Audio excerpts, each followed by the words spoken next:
Hi, my name's Dean, and 3 weeks ago, I watched my wife walk out the door, not just to leave me, but to run straight into the arms of another man.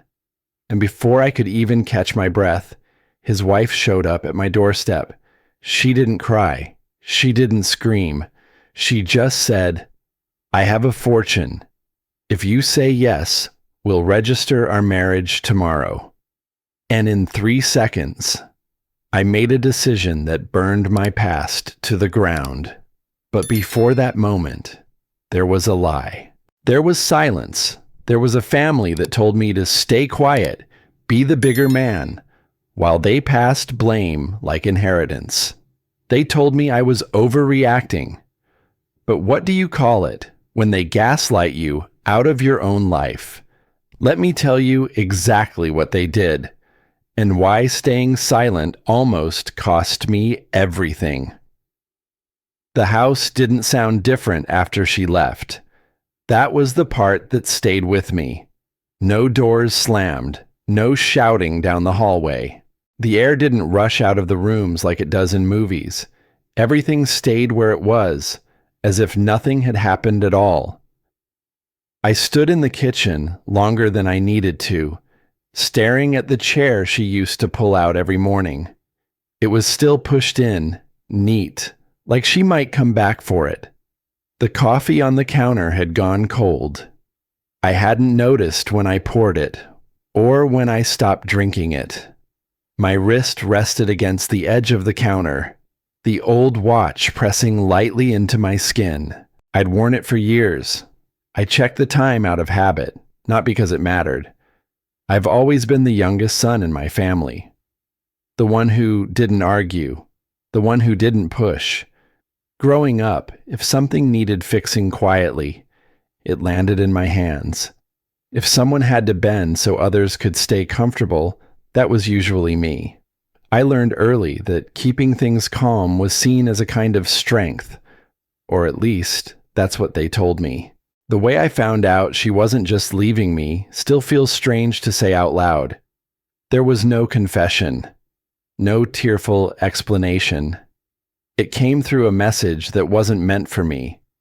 A few lines on a screen that didn't use my name, didn't explain anything, but said enough. Plans, dates. A tone that didn't belong to someone ending a marriage. I read it once, then again. Then I sat down because my legs stopped trusting me. I didn't call her. I didn't confront anyone. I just stayed there, holding my phone like it might start making sense if I waited long enough. That's always been my pattern. Wait. Absorb. Don't react until things settle. Except some things don't settle. They harden. It became clear fast that this wasn't only about feelings. Our accounts were already shifting. Bills I usually handled had been rerouted. A lease document showed up in my email with changes I hadn't agreed to. It wasn't dramatic, but it was precise.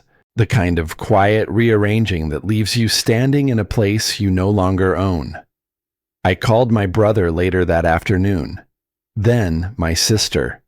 The conversations followed the same shape. No one asked how I was holding up.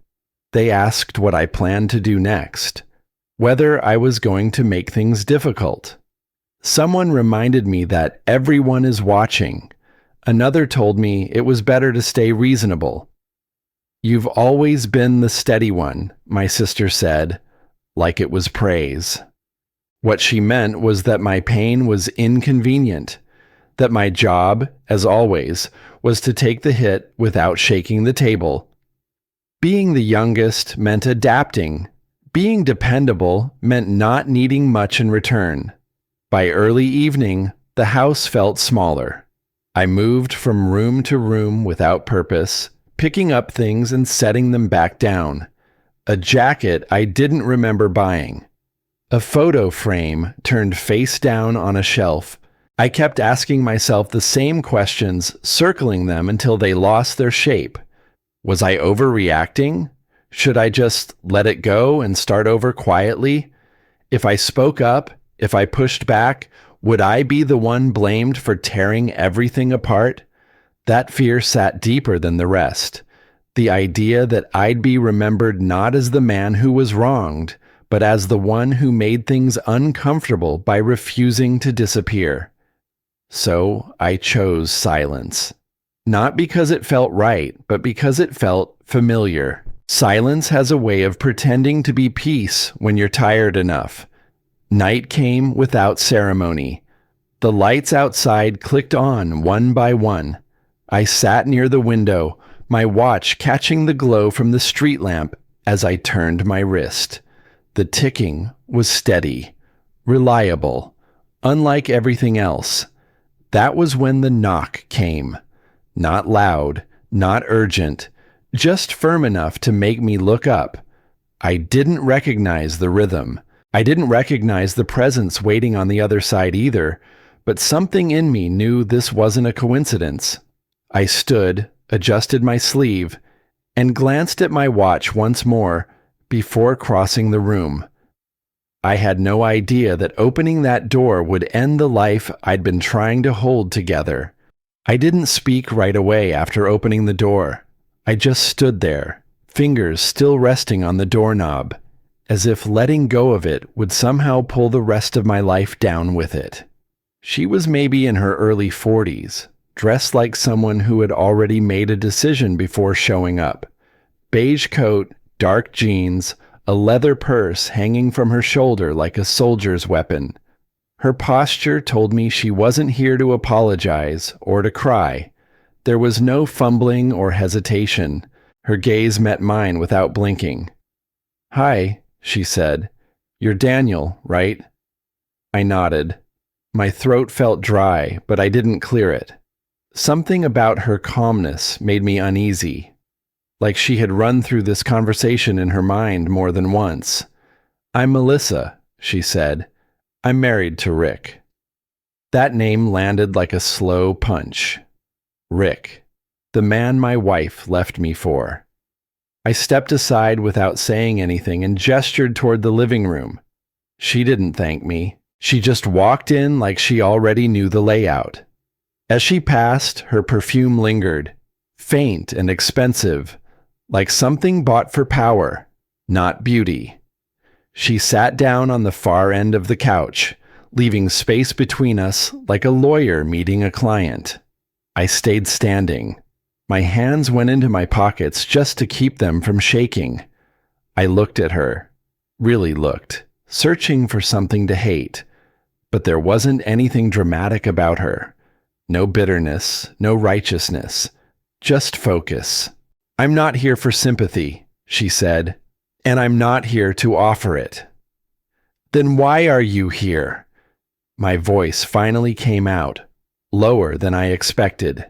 She looked around the room, slowly, taking in the framed photos, the stack of unopened mail on the coffee table, the untouched blanket on the armrest. She noticed the order, the quiet, the absence. "I figured," she said, "that you didn't know what to do either." I sat across from her, not because I was ready, but because standing felt like performing, and I was too tired for that. "How long have you known?" I asked. "A week, maybe 10 days. She paused. "I had my suspicions earlier, but I confirmed it when he used our joint account to book a hotel. Same one twice in 1 week. She paid the first time." I didn't need details. I just nodded. "My lawyer says I can fight it," she continued. "Assets, custody, reputation, all of it. But courts don't care about betrayal unless you package it right."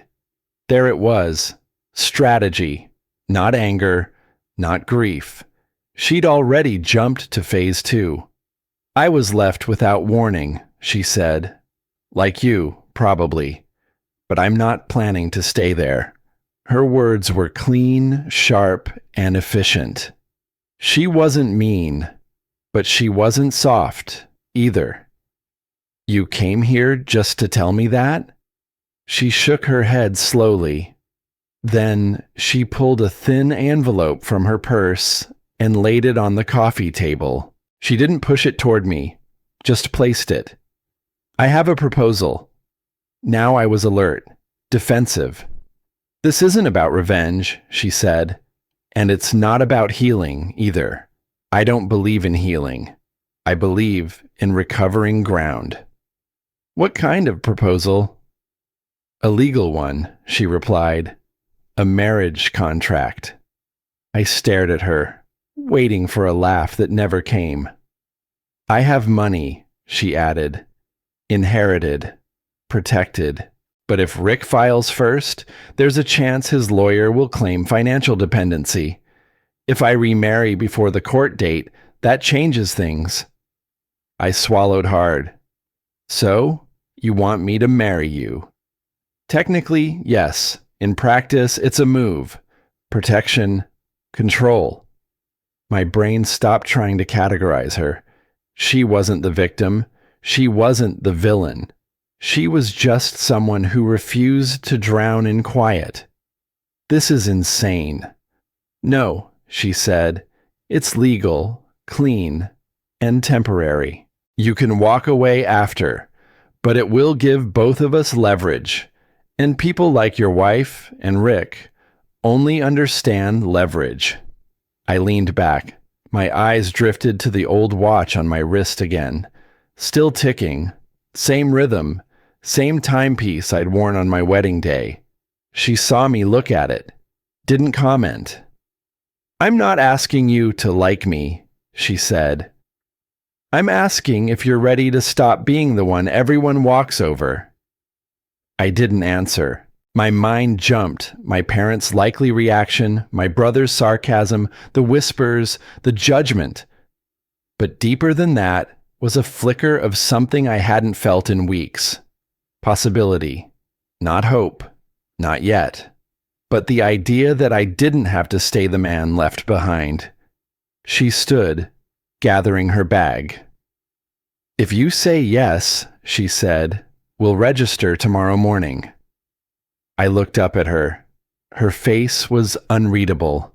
No pity. No push. She headed toward the door without another word. She didn't wait for my answer, but I knew I wouldn't sleep until I had one. When she closed the door behind her, I didn't follow her into the night or call after her. I stood there for a moment, listening to the soft click of the latch and the quiet settling of the house. The silence had changed. Heavier, almost as if these walls knew something had shifted inside me. I walked back to the living room and sat at the edge of the couch. The weight of the decision she presented pressing down like an old debt. My mind kept replaying her words, not with anger or shock now, just pure gravity. There was no dramatized scene, no urgent inner crisis, just the dull ache of having to choose in a vacuum, no guidance, no one to lean on, not a single person who would say, "I've got your back." My phone rested on the coffee table, screen dark. I thought about calling my family, my sister with her well-intentioned advice about being reasonable, my brother, always quick with a joke but never understanding why silence felt like both a shield and a prison. I imagined their voices telling me exactly what they always said. Don't do anything drastic. Let it simmer. You'll feel differently in the morning. I closed my eyes for a moment and remembered all the times I'd swallowed discomfort just to keep peace. At holiday dinners when someone made a cruel joke about me being too soft.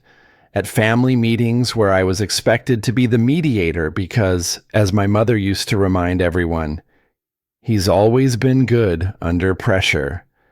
That pattern settled in my chest like a familiar ache.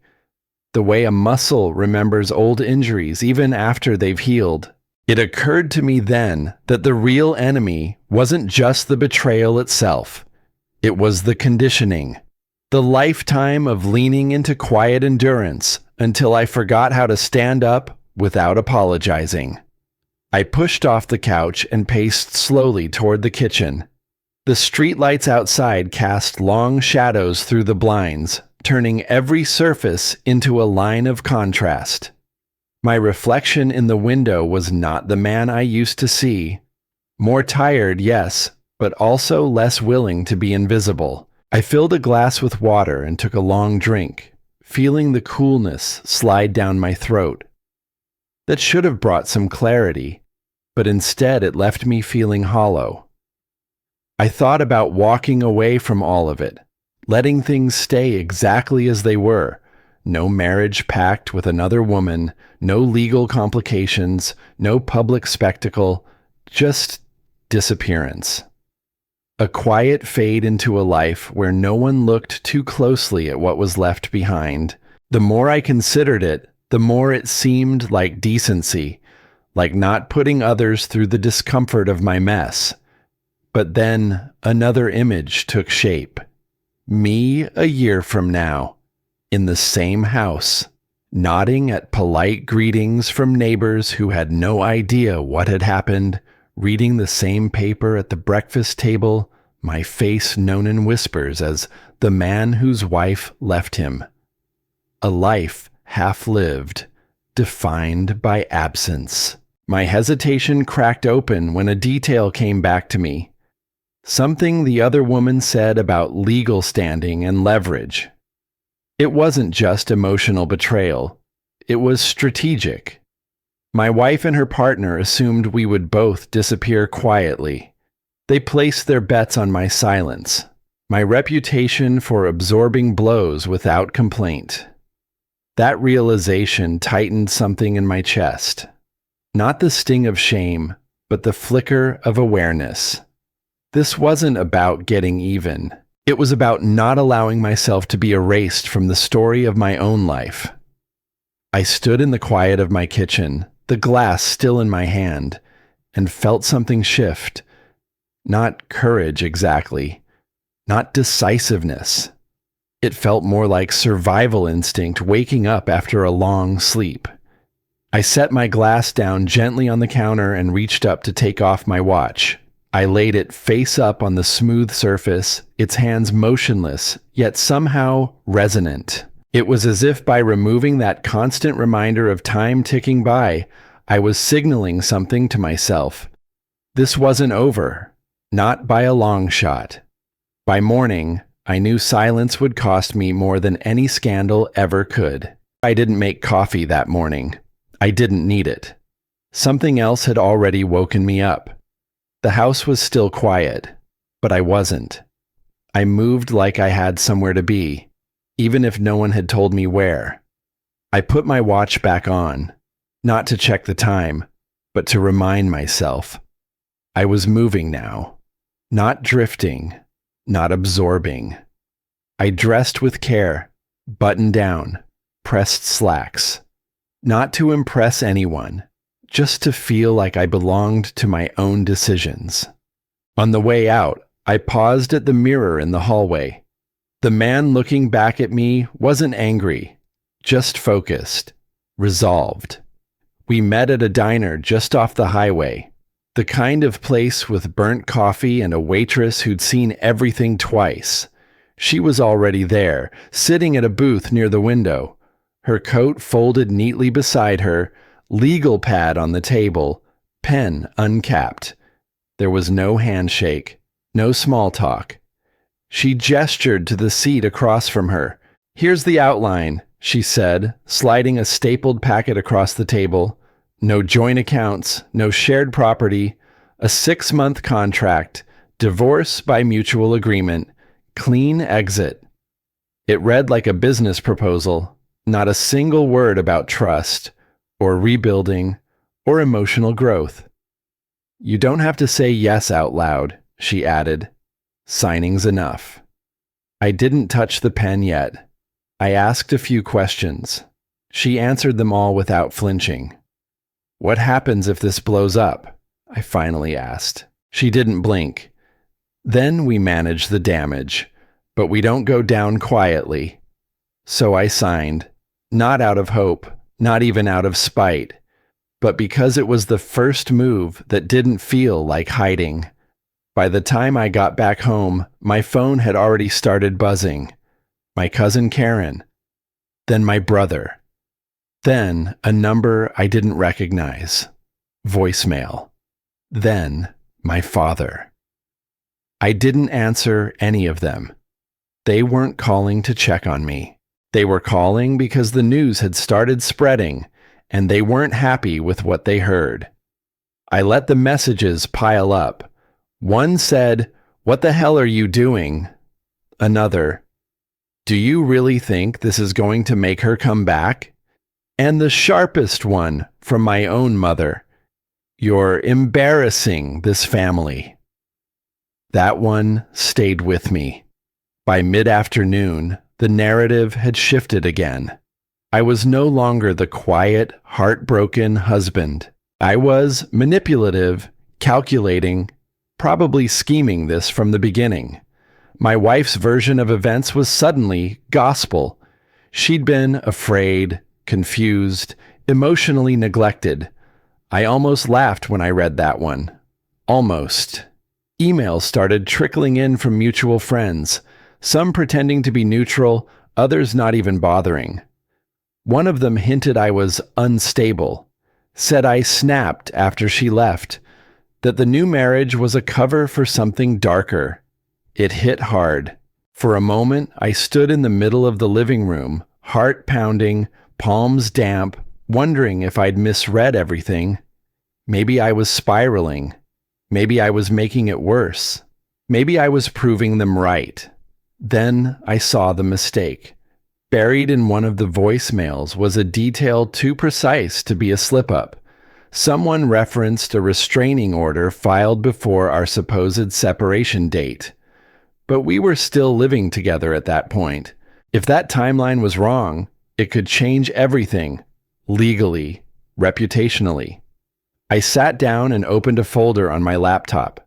I started organizing everything: emails, texts, receipts, timestamps. I stopped explaining. I started documenting. They had banked on my silence, on my pattern of letting things slide. They assumed I'd shrink, like always. But silence, I realized, didn't mean powerless. Not anymore. I sent a short email to her attorney, just a request for disclosure on the timeline of filings. Nothing emotional, just procedural. The next morning, I received a reply. Short, clipped, and defensive. That was enough. Later that day, she called me again, the woman I'd signed with. "Are you ready for what this will cost?" she asked. I thought about it, about my mother's voice, about the neighbors, about the possibility of walking into church and seeing heads turn for the wrong reasons. I said yes. Not because I wanted vengeance, because I refused to disappear. By the time they realized I wasn't bluffing, the clock had already stopped working in their favor. I didn't clear out my inbox. I didn't respond to the last-minute voicemails from relatives who suddenly remembered I existed. I let the noise sit where it landed, unanswered. The strange thing about clarity is that it's quiet. No fireworks, no music swelling in the background. Just a shift in weight, like something heavy inside finally puts itself down. I didn't need to prove anything anymore. I woke up, made breakfast, just toast and eggs, and sat at the table like a man whose life hadn't been turned inside out. The sun cut across the floor exactly the way it did every morning, but this time I felt it on my skin instead of just seeing it through the blinds. That mattered. Somehow. By the end of that week, things began falling into place. Not because I forced them, but because I stopped blocking them. The firm handling the documentation moved faster than expected. I gave them everything I had. Records, timestamps, inconsistencies. I didn't argue with anyone. I didn't need to. I watched as my wife's fabricated timeline unraveled under the weight of actual evidence. Her lover, the man who once showed up in my backyard like he owned the world, suddenly wasn't returning emails from his own lawyer. There was no courtroom scene, no yelling match, just paperwork and accountability. The real consequences happened in silence. His business took a hit after internal ethics concerns surfaced. Hers? She ended up walking away from a settlement she assumed was hers by default. All of it, not because I fought dirty, but because I stopped letting people rearrange the truth to suit their story. And then, as if on cue, the final text came. From her, no greeting, no punctuation. You win. I hope you're happy. I read it while standing outside the DMV, waiting to be called in for a routine license renewal.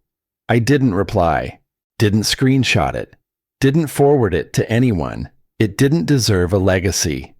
The next day, we stood across from each other at a courthouse. Not her and me, Melissa and me. No flowers, no rings, no crowd. Just us and a clerk who'd clearly seen stranger pairings. I'm not here for rescue, she had reminded me, and neither are you. We signed, we left, and we got coffee across the street like two people who had agreed not to drown. There was no I do, only I understand. And maybe, in a way, that was more honest. As we stepped outside, I checked the time. Not because I was in a rush, but because it felt right. The same watch I'd nearly thrown away was still ticking. It hadn't failed me. I had just needed to stop using it as a symbol of everything I'd lost. Now it meant something different. Later that evening, I walked into my sister's house. She was hosting dinner, not for me, but she didn't tell me I wasn't welcome either. It was awkward at first, but I didn't shrink. I spoke when I had something to say. And when someone made a quiet joke about how dramatic this whole year's been, I didn't let it pass. Silence isn't noble, I said, calm and direct. It's just easier for everyone else. There was a pause. Then my nephew, barely out of high school, looked at me and nodded like he'd heard something worth remembering. That was enough. In the weeks that followed, I didn't reinvent myself. I didn't move across the country or take up skydiving or post long captions about healing. I just started answering my phone again when I felt like it. I started buying groceries I actually liked. I stopped reading emails twice. And most importantly, I stopped rehearsing what I would have said to make them understand. The transformation wasn't loud. It was steady. The youngest son. The quiet one. The nice guy. That version of me didn't vanish, but I finally let him grow. I still wear the same watch. It keeps time just fine. It only took 3 seconds to decide. But it took a lifetime to finally choose myself.